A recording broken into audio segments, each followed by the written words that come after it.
Ranný blok Rádia Frontinus.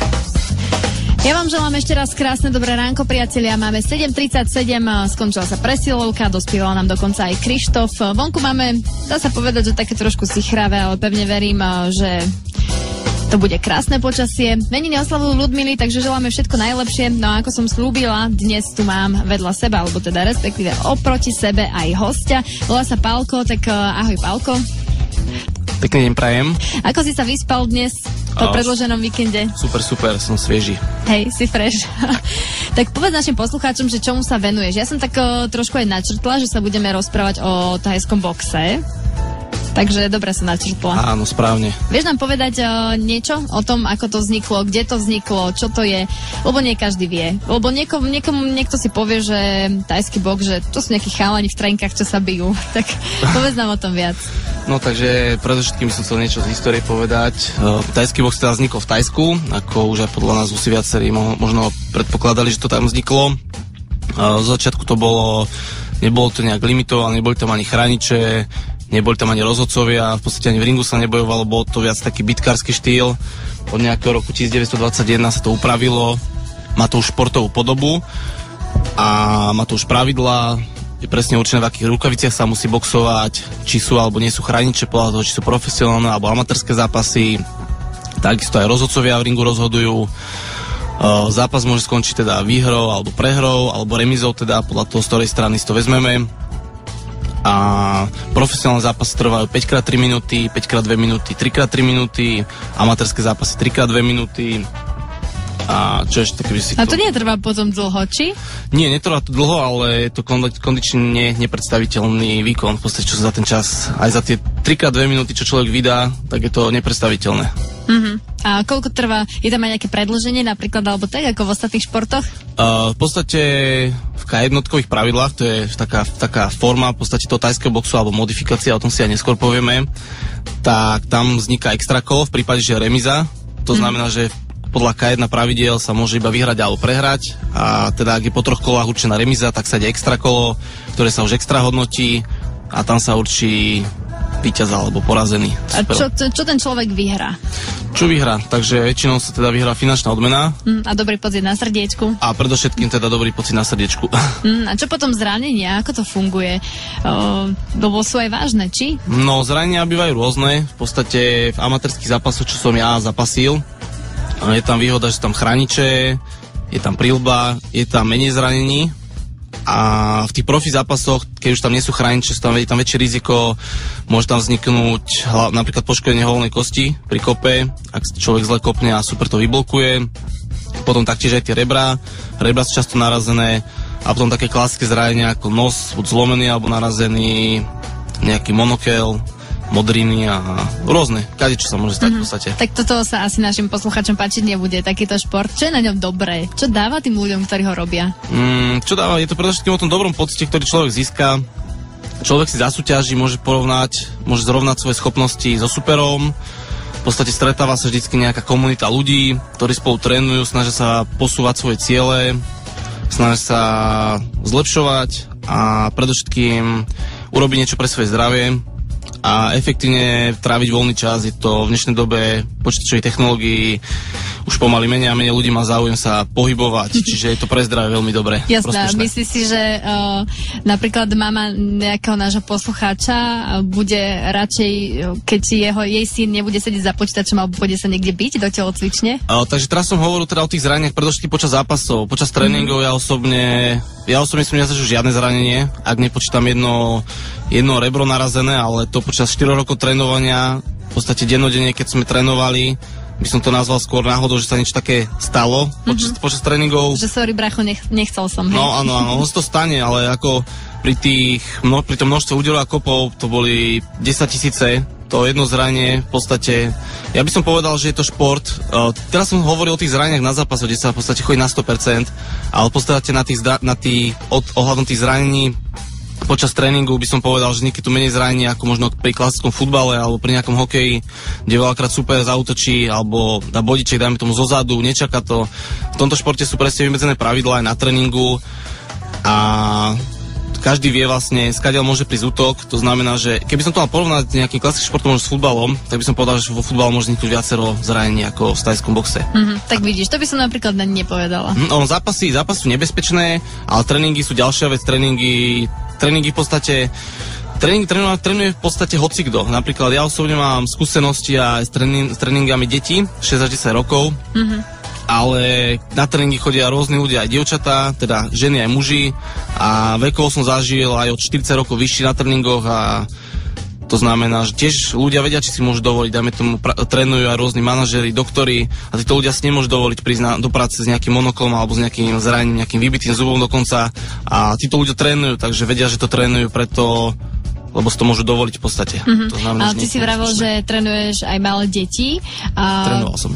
Alebo si trénoval. Je v tom rozdiel, lebo ten starší človek si už uvedomuje, hej, že OK, je to šport, pri ktorom možno schudnem, dostanem kondičku. Lenže keď tam príde 7-ročný chlapec, ktorého tam proste učíš, ako udierať, tak neboj sa, že to využije potom aj v reálnom živote a proste v škole bude potom zlý? Predovšetkým tie tréningy tajského boxu pre deti boli vedené takou hravou formou. Učili sa tam rôzne také koordinačné veci, kotule, rôzne... Tá práca s telom, skôr by som povedal také ohybnosti a tie veci, čo skúšali boxovať, boli to všetko také základy, kde, ako hovorím, všetko to bolo takou hravou formou, nebolo tam ani náznak agresie, aj tie deti to tak nebrali ako nejakú agresivitu, v podstate sa pri tom zabávali sa, bol tam väčší problém ich udržať v podstate pri nejakej tej sústredenosti, lebo malé deti majú väčšiu tendenciu sa nejak odputávať, zabávali sa tam, niektoré deti si sadli, lebo nemali záujem trénovať, takže tie sme sa snažili nejako namotivovať, aby stali, aby si trošku zašportovali. Bolo to všetko takou hravou formou vedené, to znamená, že nejaké náznaky agresivity, aj keby videli rodičia nemajú záujem samozrejme pustiť svoje 6 až 10 ročné deti na tréning a potom čakať, že sa bude byť, dajme tomu škôlke alebo škole. To nebolo cieľ naučiť deti sa byť, ale naučiť sa ich pohybovať sa a skôr takou hravou formou, lebo v podstate tí deti to priťahuje aj tieto v podstate útoky, ale ako vravím, bolo všetko na úrovni nejakej zábavy stále. Dobre, tak bavíme sa o thajskom boxe. Povedz našim poslucháčom, že ako si sa ty k nemu dostal? No ja som začal s bojovými umeniami, v roku 2004. Postupne ma to vždy ťahalo k tomu boxu, respektíve thajskému boxu. A vlastne s thajským boxom začal v Brne, kde som študoval pol roka. Potom som sa vlastne prestúpil na Žilinskú univerzitu a tu už som vlastne postupoval v trénovaní, kde som sa zlepšoval pod ohľadom trénerov a podarilo sa mi vlastne v roku 2010 vyhrať Euroligu Muay Thai. Je to turnaj, organizuje Slovenská STB asociácia. Je to turnaj, ktorého sa môžu zúčastniť zápasníci z 8 krajín, to je vlastne Slovensko, Česko, Poľsko, Ukrajina, Maďarsko, Srbsko, Chorvátsko a Slovinsko. V podstate zápasy z týchto krajín to majú nejak zmluvne dohodnuté s touto asociáciou a môžu sa tu zúčastniť a teda podarilo sa mi vyhrať tento turnaj v mojej váhovej kategórii, ktorá bola vtedy do 71 kg. A teraz si v akej vekovej váhovej kategórii? Teraz osobne som asi teraz môžem mať ráno, ak som stal, tak 76 kg. Si bol na záchode ráno, hej? Áno. Dobre, čo ťa baví na tomto športe, alebo čo by mohlo byť takým lákadlom pre našich poslucháčov napríklad, ktorí tiež by možno chceli sa niečomu takémuto venovať? Lákadlom, takže predovšetkým jedná sa teda sú to tréningy kondičné, kde človek nadobudne kondíciu. Takže môže aj schudnúť, hej? Áno, môže schudnúť, respektíve nie je ani tak chudnutie ako také, jedná sa o formovanie postavy. To znamená, že čo to znamená? Spalujú sa tuky a svalová hmota sa naberá, ale netreba sa ničoho báť, predovšetkým dievčatá alebo ženy sa boja toho, že budú silné, nebudú z toho silné, nebudú ani svalnaté, v podstate zápasničky, najmä tomu ako je slovenská zápasnička, je na Lucia Krajčovičová, v podstate trénuje dennodenne a je štihlá, ono to všetko závisí skôr od tých predispozícií ako od tých tréningov, alebo od tých stravovacích návykov, z tréningu ešte nikto nenabral silné svaly, alebo veľké svaly, tak by som to nazval, silné sú.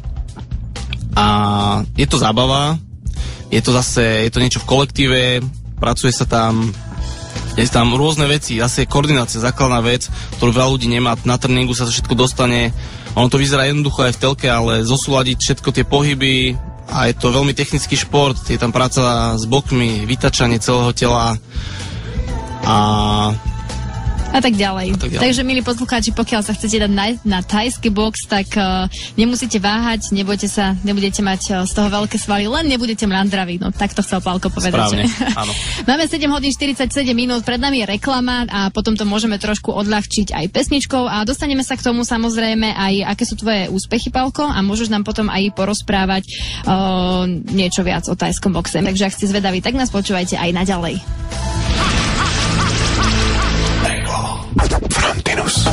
Toto bol Maroon 5, ale ja tu mám v štúdiu niekoho iného. Oproti mne je Pálko Biskup. Ahoj, Pálko. Ahoj, ahoj.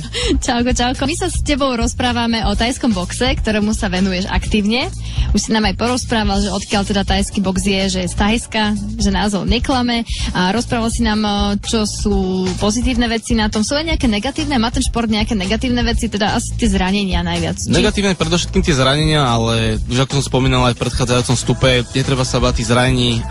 Podľa môjho osobného názoru je tu menej zranení ako pri nejakom futbale alebo hokeji. Si vravil, že ste vlastne komunita, ktorá sa stretáva a ktorá spolu trénuje. Dá sa trénovať aj samostatne thajský box? Aký je v tom rozdiel? Samostatne, tým ak správne rozumieš, že nie si niekto doma alebo v telci si sám zacvičiť do vreca, dá sa samozrejme. Je to jedna z formy, ako zo seba dostať energiu. Avšak ten, kto zažil tréningy niekedy s trénerom, ľubovoľné tréningy, tak vie, že je to o niečom inom. Aj ten prístup, človek vlastne zo seba dostane viac energie tým, že má niekoho nad sebou. A pod sebou? A radšej máš niekoho pod sebou či nad sebou? Som ťa dostal do úzkých, čo? Prepáč, vráťme sa k thajskému boxu. Aké druhy tréningov teda máš ty? My osobne poskytujeme súkromné tréningy. Je to vlastne typ tréningov, keď je na tréningu jeden, maximálne dvaja.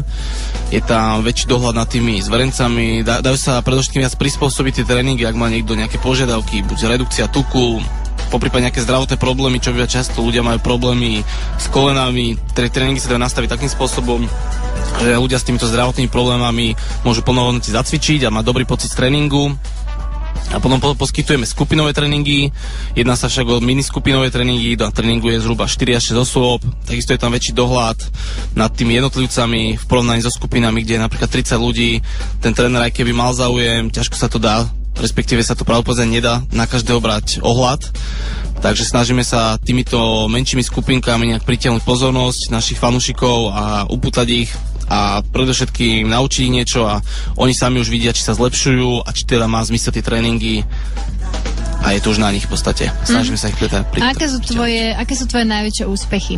Tak za najväčší úspech považujem teda víťazstvo v tej Eurolige Muay Thai v roku 2010. Som to spomínal v predchádzajúcej vstupe, takže jednalo sa o sériu turnajov, aj boli tu účastníci zo Slovenska aj z okolitých krajín, z ďalších 8 krajín, mohli vlastne prísť. Pamätám sa, že chodili tu superi, bežne tu boli superi napríklad z Maďarska, Srbska, Česi samozrejme, Poliaci.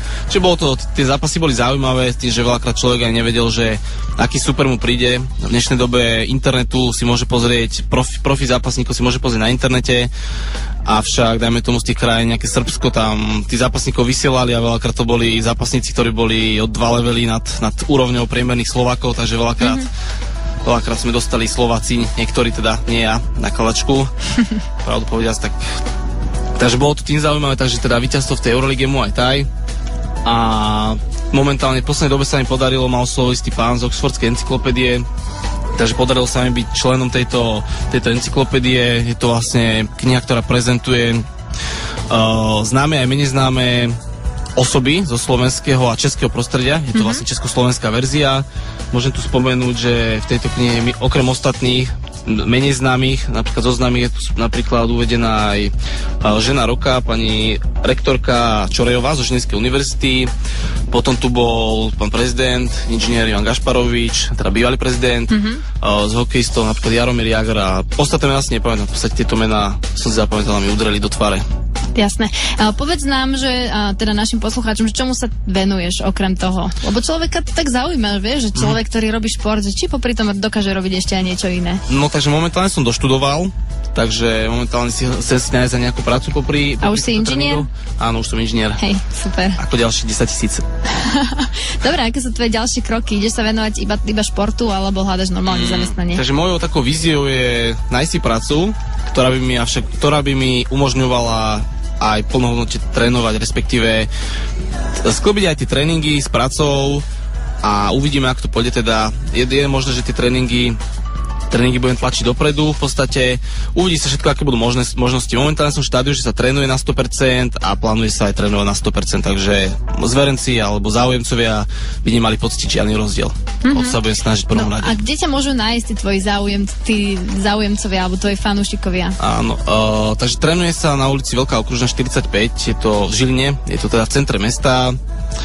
Alebo možno, ak niekto ešte nemá záujem prísť na tréning, máme fanpage na Facebooku, klub sa volá Imperial Gym, tento klub, tu si napríklad na tom fanpage môžete poslať nejaké otázky, pýtať sa, alebo máme ešte stránku www.imperialgym.szm.sk, avšak pre mobilné aplikácie momentálne tá stránka časti nefunkčná, takže za to sa ospravedlňujeme, takže lepšie to cez počítač pozrieť jak tak, alebo potom na Facebooku cez ten fanpage a tam sú všetky informácie, nejaké telefónne čísla, adresa, nejaké fotky zaujímavosti v podstate, ktoré sa dejú na tréningu. Stále sa snažíme tam nejaké aktuality prihadzovať v poslednej dobe. Takže predovšetkým cez tieto vstupné kanály. Takže ty máš nejaký klub, ktorému sa venuješ. Je aj nejaká rivalita, ja viem, že je v Žiline veľká rivalita medzi klubmi, takže prečo? A na základe čoho? No, tak to býva aj v normálnom osobnom živote, ak si vezmeme, dajme tomu, máme muž a ženu, ktorí sú partneri, rozídu sa spolu, niektorí spolu vychádzajú a niektorí spolu bohužiaľ nevychádzajú. A takto je v podstate aj v tom prostredí žilinských klubov, ako ja sa k tomu nechcem vyjadrovať, ani o tom neviem informácie, nejaké bližšie. Proste sú tu kluby a ja sa snažím vychádzať s každým dobre, snažím sa nemať žiadnych nepriateľov a čo sa deje medzi ostatnými klubmi, to v podstate ide povedľa mňa. A nie sú to moje problémy, takže nemám sa ani do toho čo starať. Keď nemusíme to rozpitvávať. Máme ešte minútku do 8, tak nám povedz, že aký je rozdiel medzi tajským boxom na Slovensku a vo svete? No tak predovšetkým by som povedal, že vo svete sú také dve vlny tajského boxu. Prvá vlna je teda klasická tajská škola. Je to štýl, by som povedal, viac taký pomalší, kde sa viac tam pracuje s kolonami a lakťami. V podstate tie sú v tejto škole alebo v tejto vlne viac preferované. Z tejto vlny sú vlastne najznámejšie zápasy napríklad Jotsankla v dnešnej dobe, alebo tak komerčnejšie známy Buakav, ktorý postupne ešte prechádza už do tej druhej vlny, v ktorej prídem. Takže tá druhá vlna je K1-ková vlna, dá sa povedať, že prišla z Holandska. Je to viac aktívnejší šport, v podstate je to bez nejakých, sú to aktívne dynamické výmeny medzi jedným a druhým zápasníkom. Je to putavejšie pre fanúšikov. Tak to znamená, že aj v podstate na Eurošporte, keď vysielajú zápasy, tak sú predovšetkým dnešné dobe možno už aj všetky tie K1-kové. Tuto napríklad patria nejaký zápasy ako Holzken, Grenhardt, Rusmalen a to sú veľké množstvo zápasníkov. A takže vlastne tieto dve školy, Slovensko, záleží aký je klub. V podstate my osobne v Imperial Gyme presadzujeme taký K1-kový štýl.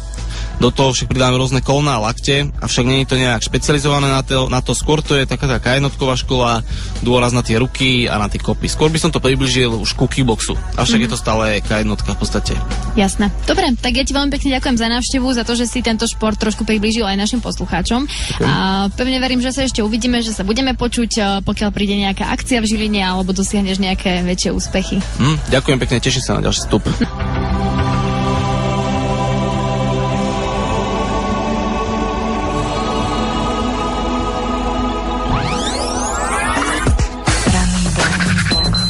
Dobré ráno. Dobré ráno. Dobré ráno. Ranný blok Rádia Frontinus. Krásne dobré ránko, priatelia. Aj z 3. hodinky dnešného ranného bloku Rádia Frontinus máme 2 minútky po 8 hodine.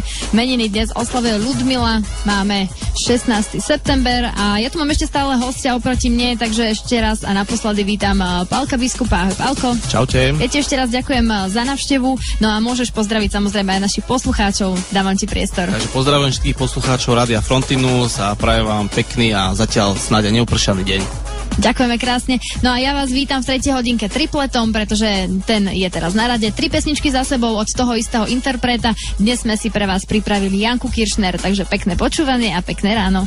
Ranný blok Rádia Frontinus.